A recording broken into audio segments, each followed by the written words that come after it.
ಶಾಲೆಗಳ ರಾಷ್ಟ್ರೀಯ ಪ್ರಶಸ್ತಿಗೆ ಅತ್ಯಂತ ಚಿತ್ರದಲ್ಲಿ ವಿಶ್ವ ಧರ್ಮ ಭಾವಗೀತದಂತ ಜೋರಾಗಿ ಚಪ್ಪಾಳೆ ಗುರುಗಳಿಗೆ ಬಹಳ ಅದ್ಭುತ ಜನಸಂಖ್ಯೆಯಲ್ಲಿ ಕೂಡ ಅವರ ಸ್ವಾಗತವನ್ನು ಮಾಡಿದರೆ ಬಹಳ ಭಾವಗೀತೆಗಳಿರ್ತಕ್ಕಂಥ ವಿಶೇಷ ಗುರು ತಾತನವರು ಅವರಿಗೆ ಈ ಸಂದರ್ಭದಲ್ಲಿ ಎಲ್ಲರೂ ಕೂಡ ವೇದಿಕೆ ಮೇಲೆ ಗಣ್ಯಮಾನ್ಯರು ಸನ್ಮಾನ ಮಾಡಬೇಕು ವಿನಂತಿ.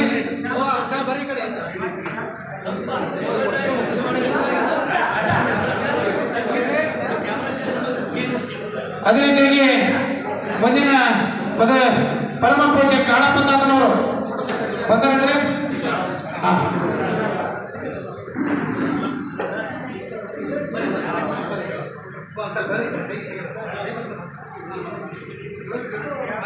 ಪರಮ ಪೂಜ್ಯ ಕಾಳಪ್ಪ ತಾತನವರು ವಿಶ್ವಧರ್ಮಕಡ ಬೊಮ್ಮನಾಡ ಸಾಗೇಶ್ವರರು ಇವರು ಕೂಡ ಅಧ್ಯಾತ್ಮ ಹಾಗೂ ಜನಸೇವೆಯಲ್ಲಿ ಕೂಡ ಬಹಳ ಅದ್ಭುತವಾಗಿ 68ನೇ ಕನ್ನಡ ರಾಜ್ಯೋತ್ಸವ ಪ್ರಶಸ್ತಿ ಪಡೆದಂತವರು 23ರಲ್ಲಿ ಈಗ ಕರ್ನಾಟಕ ಮಾಣಿಕ್ಯ ಅಂತ ಹೇಳಿ ಮತ್ತು ನಮಗೆ 2024ರಲ್ಲಿ ಸಿಕ್ಕಿದೆ. ಅವರಿಗೆ ಕೂಡ